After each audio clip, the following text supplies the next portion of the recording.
சரி. இன்னைக்கு 1 பேதுரு 2ஆம் அதிகாரம் பார்க்கலாம். இதில பார்த்தீங்கன்னா, முதல் 3 வசனங்கள் ஒரு பகுதி. முதல் 3 வசனங்கள் ஒரு பகுதி.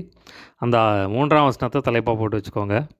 நீங்கள் வளரும்படி புதிதாய் பிறந்த குழந்தைகளைப் போல திருவசனமாகிய ஞானப்பாலின் மேல் வாஞ்சியா இருங்கள். இதுதான் தலைப்பு. சரிங்களா? முதல் 3 வசனங்கள் ஒரு தலைப்பு. முதல் வசனம் வாசிக்கிறேன். இப்படி இருக்க கர்த்தர் தயை உள்ளவர் என்பதை நீங்கள் ருசி பார்த்தது உண்டானால், சகல துர்க்குணத்தையும் சகலவித கபடத்தையும் வஞ்சகங்களையும் பொறாமைகளையும் சகலவித புறங்கூறுதலையும் ஒழித்துவிட்டு. ஸோ மேலே பார்த்தீங்கன்னா, இப்படி இருக்க அப்படின்னு சொல்லி எழுதுகிறார். ஸோ இப்படி இருக்க அப்படிங்கும்போது அதுக்கு முன்னாடி அதிகாரத்தில் பார்க்கும்போது, அதில் 1ஆம் அதிகாரத்தில் 23ஆம் வசனத்தில் பார்த்தீங்கன்னா, அழிவுள்ள வித்தினாலே அல்ல என்றென்றைக்கும் நிற்கிறதும் ஜீவனுள்ளதுமான தேவ வசனமாகிய அழிவில்லாத வித்தினாலே மறுபடியும் ஜெனிப்பிக்கப்பட்டீர்களே அப்படின்னு சொல்லி சொல்கிறார். ஸோ இந்த இடத்துல பார்த்தீங்கன்னா, நீங்கள் வந்து நீங்கள் வந்து மறுபடியும் பிறந்திருக்கீங்க. எப்படி பிறந்திருக்கீங்க அப்படின்னா, தேவனுடைய வசனத்தினால வந்து அழிவில்லாத வசனத்தினால பிறந்திருக்கீங்க. அந்த வசனம் எப்படிப்பட்டது? எல்லாமே ஒழிந்து போகும். ஆனால் அந்த வசனம் வந்து என்னென்றைக்குமே நிற்கும் அப்படின்னு சொல்லி சொல்கிறார். அதனால சொல்கிறப்ப அந்த வசனத்தினால நீங்கள் வந்து மறுபிறப்பு அடைஞ்சிருக்கிறதுனால, புது பிறப்பு வந்திருக்கிறதுனால, புது சிருஷ்டியாக இருக்கிறதுனால நீங்கள் வந்து வசனத்தின் மேலே வாஞ்சியா இருங்க அப்படின்னு சொல்லி அதுதான் அந்த இடத்துல விளக்குறார். இப்படி இருக்க கர்த்தர் தயை உள்ளவர் என்பதை நீங்கள் ருசி பார்த்துண்டால், சகல விதமான துர்க்குணத்தையும் சகலவித கபடத்தையும் வஞ்சகங்களையும் பொறாமைகளையும் சகலவித புறங்கூறுதலையும் ஒழித்துவிட்டு, நீங்கள் வளரும்படி புதிதாய் பிறந்த குழந்தைகளைப் போல திருவசனமாகிய களங்கமில்லாத ஞானப்பாலின் மேல் வாஞ்சியா இருங்கள். பார்த்தீங்கன்னா, ஒரு குழந்தை எப்படி பால் மேலே வாஞ்சியாக இருக்குமோ அந்த மாதிரி வந்து நீங்கள் வசனத்து மேலே வாஞ்சியாக இருங்க அப்படின்னு சொல்லி சொல்கிறார். ஸோ ஆனால் வசனம் தான் வந்து நம்மளை வந்து தேவனுடைய சாயலாக மாற்றும், தேவனுடைய வளர்ச்சிக்கு மாற்றும். சரிங்களா? அப்போ நீங்கள் வளர்றது அப்படின்னு சொல்லி எதை சொல்கிறார் அப்படின்னா, கிறிஸ்துவனுடைய வளர்ச்சி. ஸோ கிறிஸ்துவை மாறியே மாறுது, கிறிஸ்துவின் சாயலாக மாறுது. எப்போ நம்ம ரட்சிக்கப்படுறோமோ அப்போ நம்ம பார்த்தீங்கன்னா கிறிஸ்துவுக்குள்ளே குழந்தைகளாக இருக்கும். சரிங்களா? ரட்சிக்கப்பட்டவனே எல்லாம் மாறுறதில்ல. சரிங்களா? ரட்சிக்கப்படும் போது ஒரு சில காரியங்கள் நமக்குள்ளே வருது. சரிங்களா? முழுசாக கிறிஸ்துவ மாதிரி ஆறதில்லை. எல்லாம் ஓவர் நைட்டில் ரட்சிக்கப்பட்டேன்னு நான் கிறிஸ்துவ மாதிரி மாட்டேன். பார்த்தீங்கன்னா, பாவியாக இருந்த நம்மளை பரிசுத்தவான்களாக மாற்றுறார், நீதிமான்களாக மாற்றுறார். ஸோ அப்போ தான் நம்ம பரிசுத்தம் ஸ்டார்ட் ஆகுது, நீதி ஸ்டார்ட் ஆகுது, கிறிஸ்துவுக்குள் குழந்தைகளாக இருக்கும். சரிங்களா? ஒரு சில காரியங்கள் என்ன செஞ்சுருக்கலாம், ஆண்டவர் வந்து ஒரு சில காரியங்கள் நமக்குள்ளே வச்சுருக்கலாம். ஆனால் பார்த்திங்கன்னா ஒரே நாளில் வந்து வர்றதில்லை. அதனால தான் வசனம் தான் நம்மளை வந்து என்ன பண்ணும் அப்படின்னா பரிசுத்தப்படுத்தும், அவரை மாதிரியே மாற்று அவருடைய சாயலுக்குள்ளே கொண்டு வரும். ஸோ அந்த மாதிரி வந்து கிறிஸ்துவின் சாயலுக்குள்ளே நீங்கள் வாங்க அப்படின்னு சொல்லி சொல்கிறார். ஸோ அதான் மேலே சொல்லும்போது சொல்கிறாரு, சகலவித துர்க்குணத்தையும் கபடத்தையும் வஞ்சகங்களையும் பொறாமைகளையும் புறங்கூறுதல். ஸோ மாம்சத்தின் கிரியைகள் கலாத்தியரில் பார்க்குறோம். மாம்சத்தின் கிரியைகள் எல்லாம் நீங்கள் ஒழித்து விட்டு இப்போ கிறிஸ்துவின் சாயலத்தை அறிஞ்சு கொள்ளுங்க அப்படின்னு சொல்லி சொல்கிறார். அதான் 2 கொரிந்தியரில் வாசிக்கிறோம். ஒருவன் கிறிஸ்துவனாக இருப்பதனால் புது சிருஷ்டியாக இருக்கிறான், பழையவைகள் ஒழிந்து போயின, எல்லாம் புதிதாயின அப்படின்னு சொல்லி சொல்கிறார். இப்போ வளர்ச்சி வேணும் அப்படின்னா அந்த வசனம் தான். அந்த வசனத்தின்படியாக நம்ம வந்து மாற்றணும் பாருங்கள். ஸோ அதுக்கு தான் தேவன் நம்மளை முன்குறிச்சிருக்கார், அழைச்சிருக்கார். அவருடைய சாயலாக மாறுறதுக்கு தான் முக்கியமான ஒரு காரணம் என்னென்னா அவருடைய சாயலாக மாறணும். அதான் அப்போ வசனத்தின் மேலே வாஞ்சியாக இருந்து அதை படித்து நீங்கள் அதை ஜெபம் பண்ணி அதுக்கு நீங்கள் ஒப்பு கொடுத்தா தான் தேவனுடைய சாயலாக நீங்கள் வந்து வாழற முடியும். தான் எபேசியர் 14ஆம் அதிகாரத்தில் சொல்லும்போது சொல்கிறாரு, கிறிஸ்துவனுடைய பூரண வளர்ச்சிக்கத்தக்கதாய் அப்படின்னு சொல்லி சொல்கிறார். சரிங்களா? அப்போ அந்த கிறிஸ்துவை போல நம்ம மாறணும். அப்போ கிறிஸ்து வந்து இயேசு கிறிஸ்து வந்து பூரண சர்க்குணர். சரிங்களா? அவர் தான் நம்முடைய மாதிரி. சரிங்களா? நம்முடைய பூரண மாதிரி அவர் தான். அப்போ அவரை மாதிரியே மாறணும். அவர் மாதிரியே அன்பு, அவர் மாதிரியே இரக்க குணம், அவர் மாதிரியே மனதுருக, அவர் மாதிரியே சாந்தம், அவர் மாதிரியே தாழ்மை, அவர் மாதிரியே சகிப்புத்தன்மை. சரிங்களா? இதெல்லாம் வந்து அந்த சுபாவங்கள் எல்லாம் நமக்குள்ளே வரணும். நமக்குள்ளே வந்து மாம்சத்தின் கிரியைகள் இருக்கும். ரட்சிக்கப்படுறதுக்கு முன்னாடி எல்லாம் மாம்சத்தின் கிரியைகள் தான் இருக்கும். அப்போ இயேசு கிறிஸ்துவை நோக்கி பார்க்க இந்த வசனத்தை பார்க்க தான் 2 கொரிந்தியர் நம்ம 3:18 வாசிக்கிறபடி கர்த்தருடைய மகிமையை கண்ணாடியில் காண்கிறது போல கண்டு அவருடைய சாயலை கண்டு மகிமை மேல் மகிமை அடைந்து மறுரூபமாகிறோம். ஆவியாக இருக்கிற கர்த்தரால் மகிமை மேல் மகிமை அடைகிறோம்னு சொல்லி நம்ம பார்க்குறோம். சரிங்களா? இப்போ அந்த வசனத்தை படிக்க தான் நம்ம வந்து தேவனுடைய சாயலாக மாறணும். ஸோ அந்த வளர்ச்சியை தான் இந்த இடத்துல சொல்கிறார். சரிங்களா? இப்போ எல்லாத்துக்குமே வந்து இந்த வேதம் தான். சரிங்களா? இப்போ எல்லாத்துக்குமே வந்து இந்த வேதம், ஊழியம் செய்யினாலும் இந்த வேதம் தான், ஆசீர்வாதம் வேணும்னாலும் இந்த வேதம் தான், மனம் திரும்பணுன்னாலும் இந்த வேதம் தான். வேறு என்ன காரியம் எடுத்தாலும் எல்லாமே இந்த வேதத்தில் தான் இருக்குது. குறைவானது ஒன்றுமே இல்லை. அப்போ வளர்ச்சி வேணும் அப்படின்னா வெறும் ஜெபம் பண்ணிகிட்டே இருந்தால் அது பத்தாது. இப்போ ஜெபத்தோடு கூடிய அந்த வசனமும் நமக்கு தேவை தான். 14 பாலின் மேல் வாஞ்சியாக இருங்க, அப்போ தான் வளர முடியும் அப்படின்னு சொல்லி சொல்கிறார். தான் சங்கீதம் 1 சங்கீதம் சொல்கிறார், இரவும் பகலும் அது வசனத்தின் மேலே தியானமாக இருங்க, செய்வதெல்லாம் வாய்க்கும் அப்படின்னு சொல்லி சொல்கிறார். சரிங்களா? அப்போ அந்த வசனத்தின் மேலே வாஞ்சியாக இருப்பது ரொம்ப முக்கியம் பாருங்கள். சரிங்களா?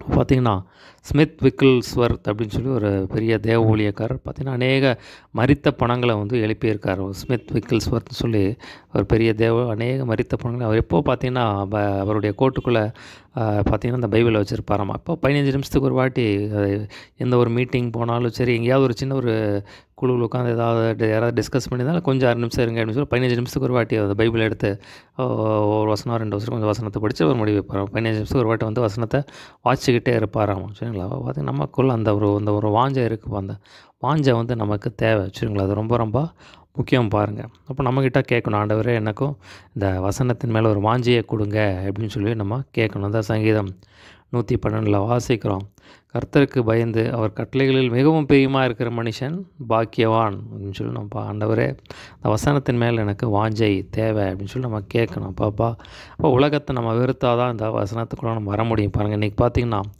உலகத்தில் வந்து உலகத்தின் ஈர்ப்பு சக்தி பயங்கரமாக இருக்குது. எத்தனையோ காரியங்கள் இந்த வசனத்தை தவிர வசனத்தை தள்ளி வச்சுட்டு நம்ம மற்ற காரியங்களை வந்து இழுக்கும்படியான உலக பிரகாரமான காரியங்கள் நிறையா இருக்குது. அப்போ அதெல்லாம் நம்ம ஒதுக்கி வச்சாதான் அந்த வசனத்துக்குள்ளே நம்ம வளர முடியும். பாருங்கள், ஆண்டவர்கிட்ட கேளுங்க, ஆண்டவரே எனக்கு உதவி செய்யுங்க அப்படின்னு சொல்லும்போது ஆண்டவர் நமக்கு உதவி செய்வார். பாருங்கள், அடுத்த பாருங்கள் 4ஆம் வசனத்திலிருந்து 10ஆம் வசனம் வரைக்கும் அடுத்த பகுதி 4 முதல் 10 வரை. அந்த 9ஆம் வசனத்தை தலைப்பாக போட்டு வச்சுக்கோங்க.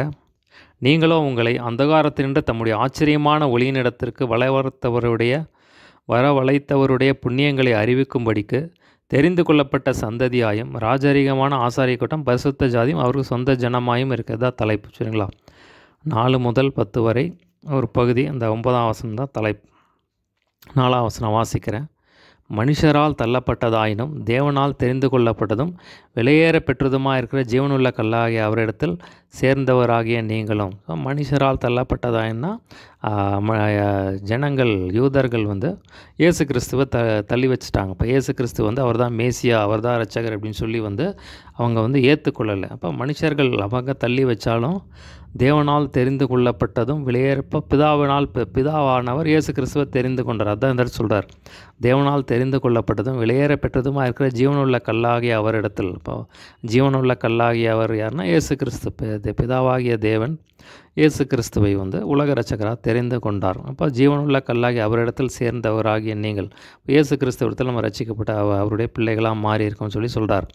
ஜீவனுள்ள கற்களைப் போல ஆவிக்கேற்ற மாளிகையாகவும் இயேசு கிறிஸ்து மூலமாய் தேவனுக்கு பிரியமான ஆவிக்கேற்ற பலிகளை செலுத்தும்படிக்கு பரிசுத்த ஆசாரிய கூட்டமாயும் கட்டப்பட்டு வருகிறீர்கள். ஸோ பார்த்திங்கன்னா இயேசு கிறிஸ்துவை வந்து நம்ம இரட்சகராக ஏற்றுக்கொண்டோம். அப்போ அதுக்கு முதல் வந்து நம்ம ஜெபம் பண்ண வேதத்தை வாசிக்க தேவனிடத்தில் நம்ம கிட்டி சேருகிறோம். ஸோ அதை தான் வந்து அந்த ஆவிக்குரிய வளர்ச்சி அப்படின்னு சொல்லி சொல்கிறார். எப்படி ஒரு பில்டிங்கை கட்டும்போது ஒரு செங்கல் மேலே வச்சு அப்படியே கட்டுவாங்களோ, ஸோ அந்த மாதிரி வந்து கிறிஸ்துவுக்குள்ளே நம்ம வளருகிறோம். ஸோ ஆவிக்குரிய வாழ்க்கையில் நம்ம வளருகிறோம். ஸோ அந்த வசனத்தின் மூலமாக நம்ம வளர்கிறோம். தேவனத்தில் கிட்டிச்சு அதுதான் வந்து ஆவிக்கேற்ற மாளிகளாக வந்து நீங்கள் வந்து வளர்றீங்க. இப்போ பார்த்தீங்கன்னா அதுதான் வந்து ஆசாரிய கூட்டமாக வந்து நீங்கள் கட்டப்பட்டு வருகிறீங்க அப்படின்னு சொல்லி அதுதான் இந்த இடத்துல சொல்கிறார். அந்தப்படியே இதோ தெரிந்து கொள்ளப்பட்டதும் விலையேற பெற்றதுமாக இருக்கிற மூளைக்கல்லை சீயோனிலே வைக்கிறேன், அதன் மேல் விசுவாசமாக இருக்கிறவன் வெட்கப்படுவதில்லை என்று வேதத்தில் சொல்லி இருக்கிறது. ஸோ பார்த்தீங்கன்னா மூளைக்கல் விலையேற பெற்றதாக மூளைக்கல் யாருன்னா இயேசு கிறிஸ்து சொல்லிங்களா. இப்போ யாரெல்லாம் அவர் மேலே விசுவாசமாக இருக்கிறாங்க வெட்கப்படுவதில்லை அப்படின்னு சொல்லி சொல்கிறார். ஸோ இந்த வசனம் எங்கே இருக்குன்னா பழைய ஏற்பாட்டில் 6ஆம் வசனம். அந்த வசனம் எங்கே இருக்குன்னா ஏசாயா 28:16. சரிங்களா?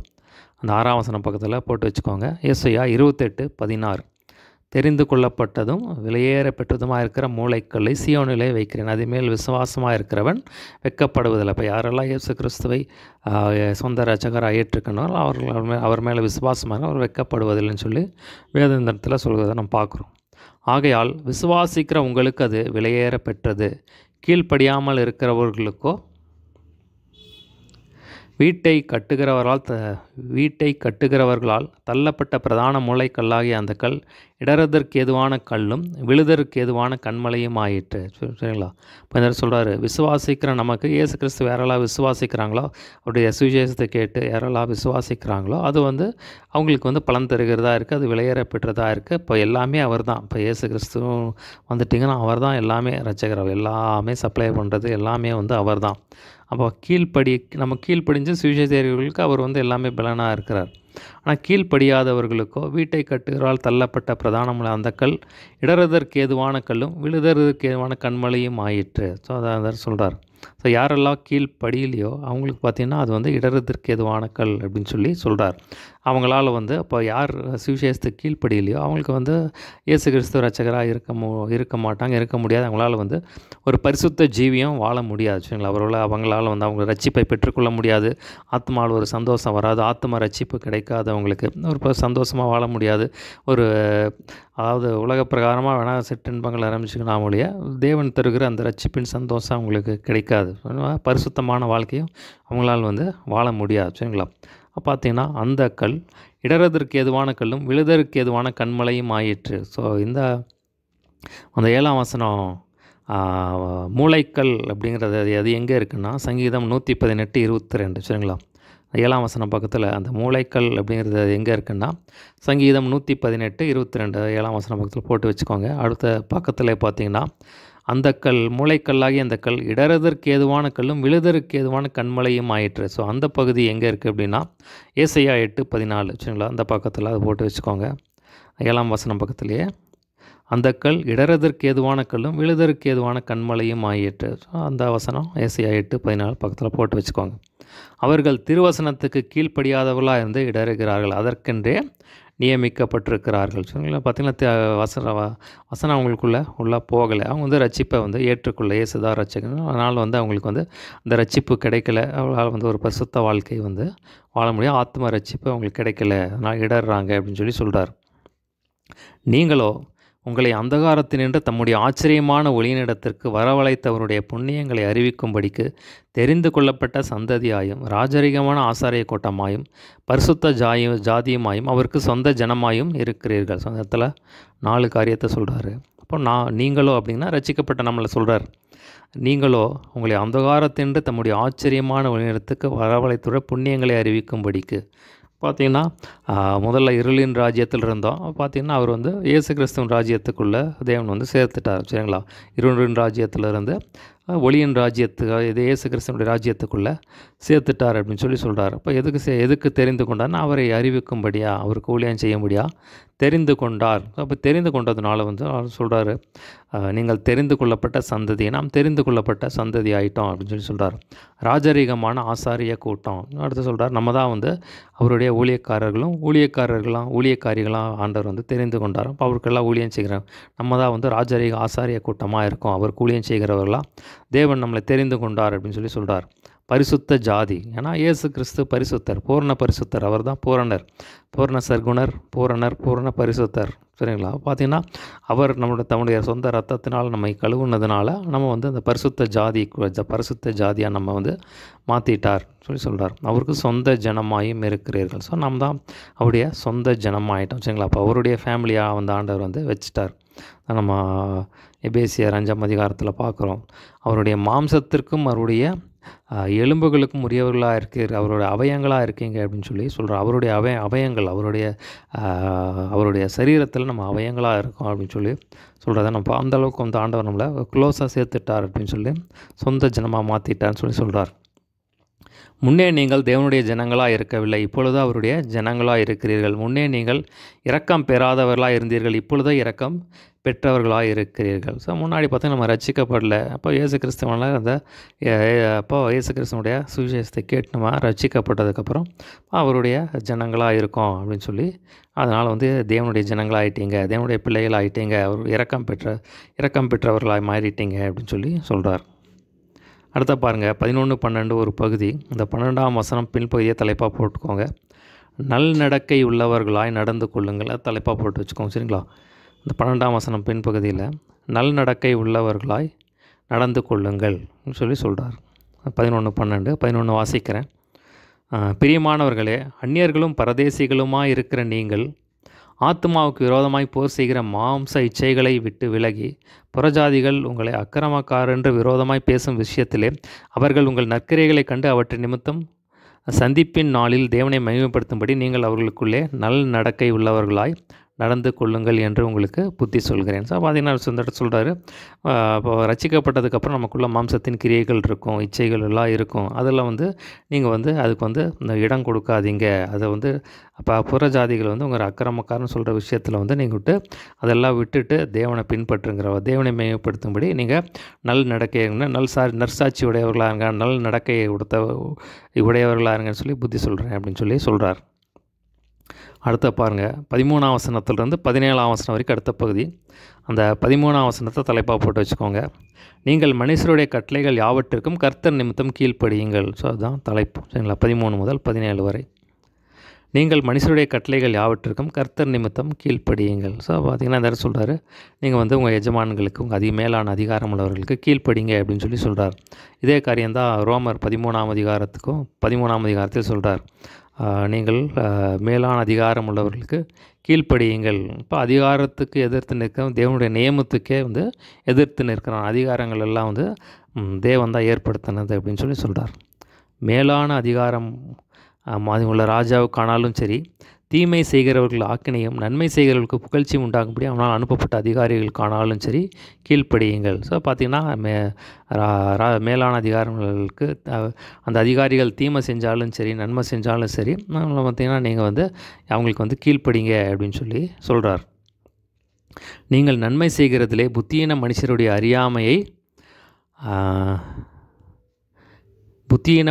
அறியாமையை அடக்குவது தேவனுடைய சித்தமாக இருக்கிறது. ஸோ பார்த்திங்கன்னா அவங்க எஜமான்கள் அந்த அதிகாரிகள் ஒரு முரட்டாட்டம் உள்ளவர்களாக இருக்கலாம்.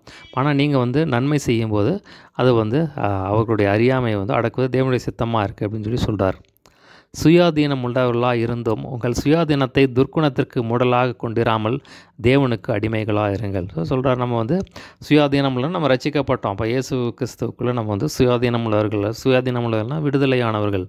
பார்த்திங்கன்னா தேவன் நம்மளை விடுதலையாக்கி இருக்கார், சரிங்களா? அப்போ பார்த்திங்கன்னா அதை நீங்கள் ஒரு அட்வான்டேஜாக எடுத்துக்காமல் நீங்கள் என்ன பண்ணுங்கள், அதை நீங்கள் அதை துர்க்குணத்துக்கு இடத்தக்கூடாமல் தேவனுக்கு அடிமைகளாக இருங்க அப்படின்னு சொல்லி சொல்கிறார். இதான் ரோமர் 6ஆம் அதிகாரத்தில் சொல்கிறார். நீங்கள் சுயாதீனம் உள்ளவர்களாக ஆகிட்டீங்க. அப்போ தேவன் உங்களை ரட்சித்து உங்களை விடுதலை பண்ணியிருக்காரு. அதை நீங்கள் அட்வான்டேஜாக எடுக்காதீங்க. அப்போ நீங்கள் உங்கள் அவயங்களை நீதியின் அவயங்களாக தேவனுக்கு ஒப்பு கொடுங்க. அதான் சொல்கிறார். அப்போ நீங்கள் நீதியின் அவயங்களாக தேவனுக்கு அடிமைகளாக ஒப்பு கொடுக்கும்போது பரிசுத்தமாகுதல் உங்களுக்கு கிடைக்கும் பலன் முடிவோ நித்திய ஜீவன் அப்படின்னு சொல்லி சொல்கிறார். 17ஆம் வசனம் பாருங்கள். எல்லாரையும் கனம் பண்ணுங்கள், சகோதர இடத்தில் அன்பு கூறுங்கள், தேவனுக்கு பயந்திருங்கள், ராஜாவை கனம் பண்ணுங்கள். ஸோ எல்லாரையும் கனம் பண்ணுங்கள். நம்மளால் முடிஞ்சவரை யாரெல்லாம் கனம் பண்ண முடியுமோ அதையும் கனம் பண்ணுங்கன்னு சொல்லி சொல்கிறார். சகோதர இடத்தில் அன்பு கூறுங்கள். ஸோ சகோதரர்களை அன்பு கூறுங்க அப்படின்னு சொல்லி சொல்கிறார். ராஜாவை தேவனுக்கு பயந்திருங்கள். ஸோ முக்கியமான சொல்கிறார் பாருங்கள், தேவனுக்கு நீதிமொழிகள் 8:13 வாசிக்கிறோம்.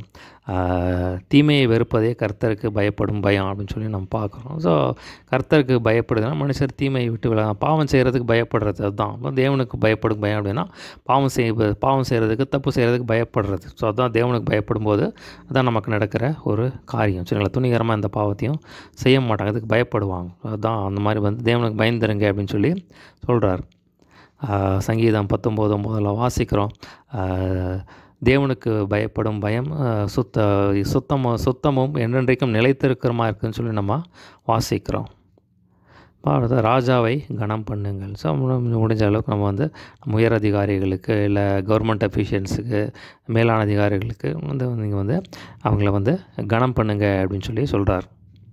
அடுத்த பாருங்கள், 18ஆம் வசனத்திலிருந்து கடைசி வரைக்கும் அடுத்த பகுதி 18லேருந்து 25 வரைக்கும் அடுத்த பகுதியாக வச்சுக்கலாம். அதில் 18 ஒரு தலைப்பு, சரிங்களா? அந்த வேலைக்காரரே இருக்குங்களா, அது ஒரு தலைப்பு, அது ஒரு தலைப்பாக போட்டு வச்சுக்கோங்க. 18, 19 அது வேணால் ஒரு தலைப்பாக வச்சுக்கலாம். அடுத்து பார்த்திங்கன்னா 21ஆம் வசனம் பின்பகுதி, அது ஒரு தலைப்பு, சரிங்களா? நீங்கள் தம்முடைய 21ஆம் வசனம் பின்பகுதி, அது ஒரு தலைப்பு. நீங்கள் தம்முடைய அடிச்சுவடுகளை தொடர்ந்து வரும்படி உங்களுக்கு மாதிரியை பின் வைத்து போனார், அது ஒரு தலைப்பு, சரிங்களா? அப்போ வேலைக்காரரே 18, 19 அதை வேணால் தலைப்பாக வச்சுக்கலாம்.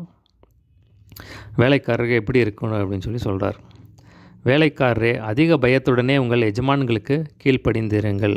நல்லவர்களுக்கும் சாந்த குணவர்களுக்கும் மாத்திரமல்ல, முரட்டாட்டம் உள்ளவர்களுக்கும் கீழ்ப்படிந்திருங்கள் சொல்கிறாரு.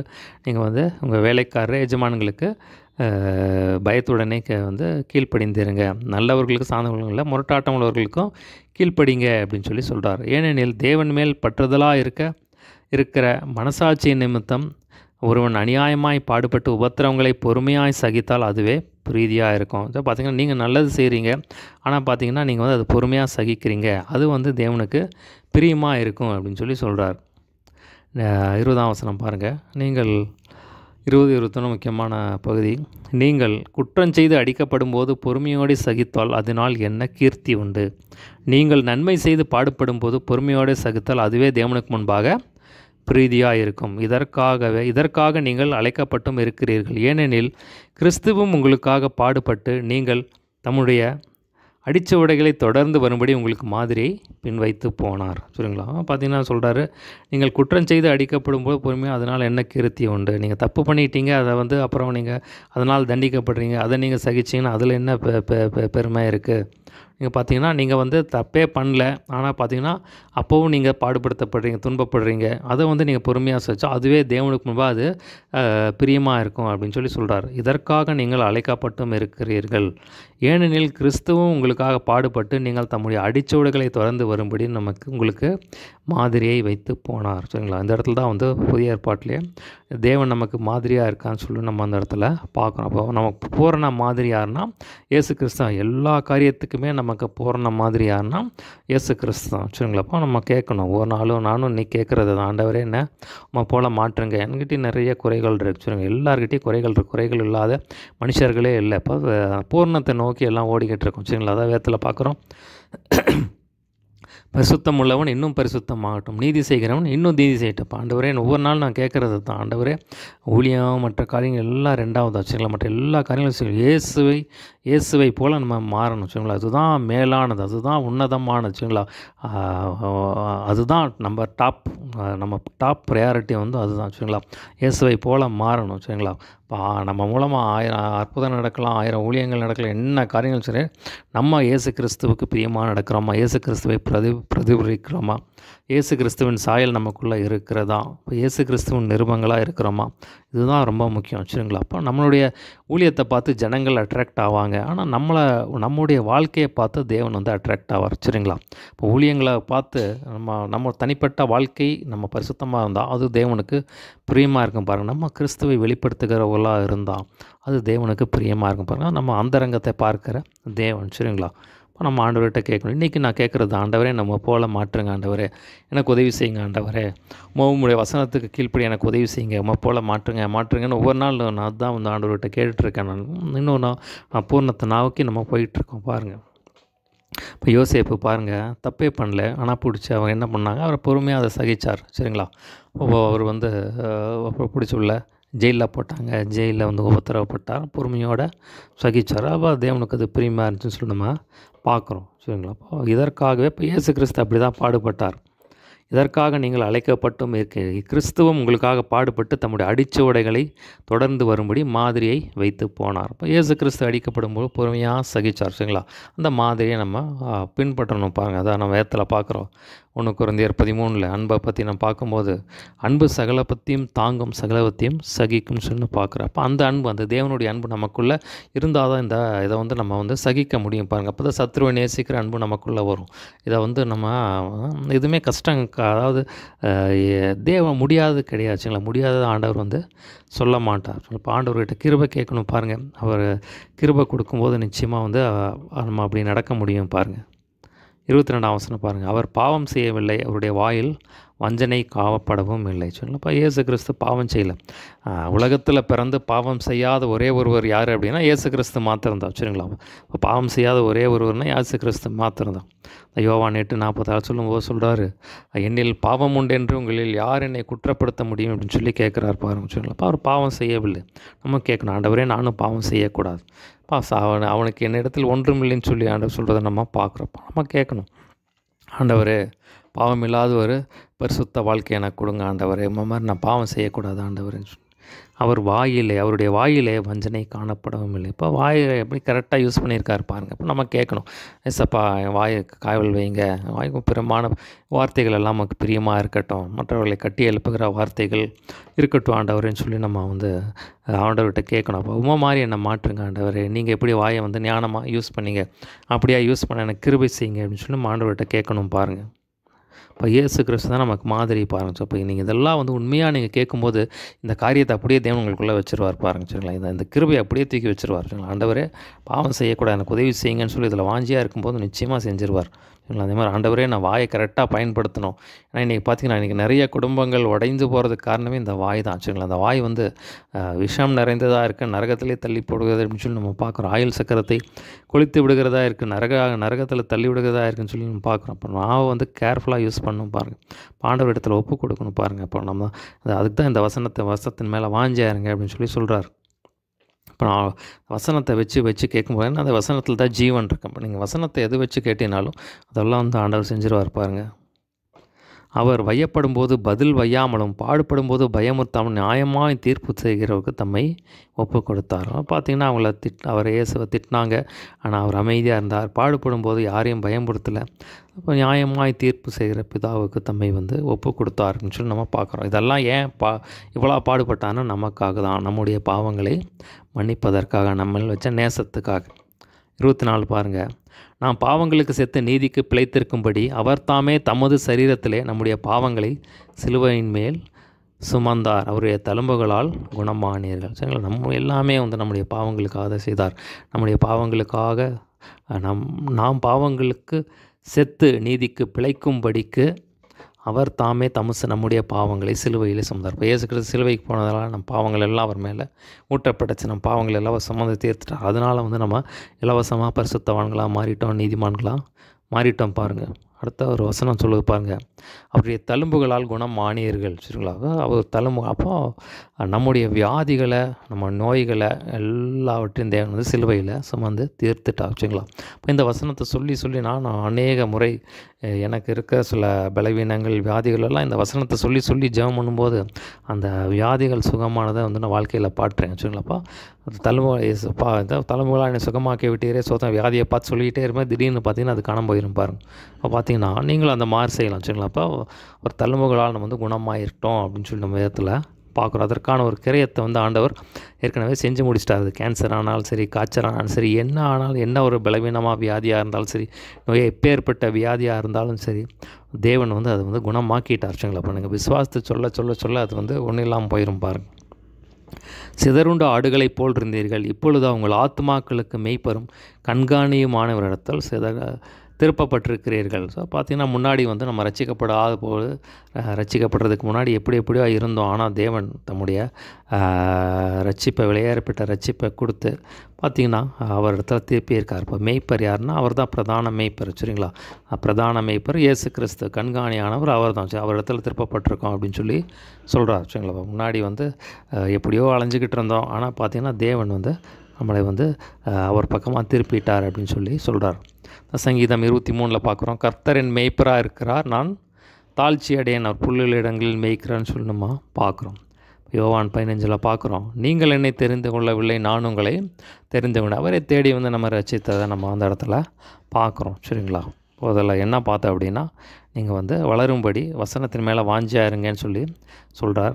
பார்த்தீங்கன்னா மூளைக்கல்லை சீயோனிலே வைக்கிறேன், விசுவாசிக்கிறவன் அது மேலே விசுவாசிக்கிறவன் வந்து அவங்களுக்கு வந்து அது வந்து விலையேற பெற்றது அப்படின்னு சொல்லி சொல்கிறாரு. விசுவாசியாதவர்களோ இடறுகிறார்கள்னு சொல்லி சொல்கிறாரு. இப்போ தேவன் நம்மளை தெரிந்து கொண்டதுனால வந்து நம்ம வந்து தெரிந்து கொள்ளப்பட்ட சந்ததியாயும் ராஜரீக ஆசாரிய கூட்டம் பரிசுத்த ஜாதியும் சொந்த ஜனமாக இருக்கிறீங்கன்னு சொல்லி அந்த காரியத்தை சொல்கிறாரு. அதனால் பார்த்தீங்கன்னா அடுத்து சொல்கிறாரு, உங்களுக்குள்ளே இருக்கிற அந்த மாம்சத்தின் கிரியைகளை விட்டு வந்து நல்நடக்கை உள்ளவர்களாக இருங்கன்னு சொல்லி அந்த காரியத்தை சொல்கிறாரு. அடுத்து பார்த்தீங்கன்னா நீங்களுடைய மனுஷருடைய கட்டளைகள் எல்லாவற்றுக்குமே தேவன் நிமித்தம் வந்து கர்த்தர் நிமித்தம் கீழ்ப்படிங்கன்னு சொல்லி அந்த காரியத்தை சொல்கிறாரு. அப்புறம் சொல்கிறாரு, நீங்கள் வந்து தேவனுக்கு அடிமைகளாக வந்து உங்கள் சரி அவயங்களை வந்து ஒப்பு கொடுங்கன்னு சொல்லி அந்த காரியத்தை சொல்கிறாரு. இப்போ பார்த்தீங்கன்னா வேலைக்காரரே நீங்கள் வந்து உங்கள் எஜமான்களுக்கு கீழ்ப்படிங்க, முரட்டாட்டம், அதாவது நல்ல குணமுள்ள சாந்த குணமுள்ள எஜமான்களுக்கு மாத்திரம் இல்லை, எல்லா முரட்டாட்டமுள்ள எஜமான்களுக்கும் கீழ்ப்படிங்கன்னு சொல்லி சொல்கிறாரு. அடுத்த சொல்கிறாரு, நீங்கள் நன்மை செய்து பாடுபடும்போது அது பொறுமையோடு அதுதான் தேவனுக்கு முன்பா அதுவே தேவனுக்கு முன்பா பிரியமாக இருக்கும். அந்த மாதிரியை தேவன் வச்சுட்டு போனார். அதை ஃபாலோ பண்ணுங்க அப்படின்னு சொல்லி அந்த காரியத்தை பார்த்தோம். அப்போ இயேசு கிறிஸ்து நம்முடைய பாவங்களுக்காக செத்து நம்ம நீதிக்கு பிழைக்கும்படியாக நம்ம நீதிமாக்கும்படியாக சிலுவையில் நம்முடைய பாவங்களை சுமந்து தீர்த்தான்னு சொல்லி அந்த காலை பார்த்தோம். முன்னாடி நம்ம சிதறப்பட்டிருந்தோம். இப்போ பார்த்தீங்கன்னா அவரிடத்துல நம்ம திருப்பப்பட்டிருக்கோம்னு சொல்லி அந்த காரியத்தை நம்ம பார்த்தோம். சரிங்களா? சின்ன ஜெபம் பண்ணி முடிச்சிடலாம். ஏசப்பா, நீர் எங்களுக்கு கற்றுத்தந்த காரியங்களுக்காய் நன்றி. நாங்கள் இன்னும் வேதத்தில் இன்னும் அதிகமாக வாஞ்சியோடு வளரும்படியாக வசனத்தின் மேலே வாஞ்சியாக இருக்க கர்த்தருக்கு அனுகிரகம் பாராட்ட வேண்டும்படியாக ஜெபிக்கிறேன். ஆண்டவரே, தேவனே, எங்களை நீர் தெரிந்து கொள்ளப்பட்ட சந்ததியாயும் ராஜரீகமான ஆசை பரிசுத்த ஜாதியும் சொந்த ஜனமாய் தெரிந்து கொண்டதற்காய் மக்கு ஸ்தோத்திர. ஆண்டவரே, நாங்கள் புறஜாதிகளுக்கு நல் நடக்கை உள்ளவர்களாக நடக்க எங்களுக்கு அனுகிரகம் செய்யுங்கப்பா. தேவனே, மனுஷருடைய கட்டளைகள் யாவற்றும் கர்த்தர் நிமித்த கீழ்ப்படிய கர்த்தர் கிருபை செய்ய வேண்டும்படி ஆஜபிக்கேன். சரீர அவயங்களை எசப்பா நமக்கு அடிமையாக ஒப்புக் கொடுக்குறோம். ஆண்டவரே, எசப்பா உம்முடைய மாதிரியை நாங்கள் பின்பற்ற கர்த்தர்களுக்கு அனுகிரகம் செய்ய வேண்டும்படி ஆஜபிக்கிறேன். ஆண்டவரே, ஆடுகளைப் போல எசப்பா சிதறுண்ட ஆடுகளைப் போல் இருந்தோம். இப்போதோ மெய்ப்பரும் கண்காணிமான இடத்துல திருப்பப்பட்டிருக்கிறோமே, அதற்காக நமக்கு நன்றி செலுத்துகிறோம். ஆண்டவரே, சொல்லப்பட்ட வசனங்கள் 100 பழுகி பெருந்த பலன் கொடுக்கும். நாம் மாத்திரம் மையப்பட்டோம். இயேசு நாமத்தில் எல்லாவற்றையும் கேட்குறோம். ஜீவன் நல்ல பிதாவே, ஆமேன்.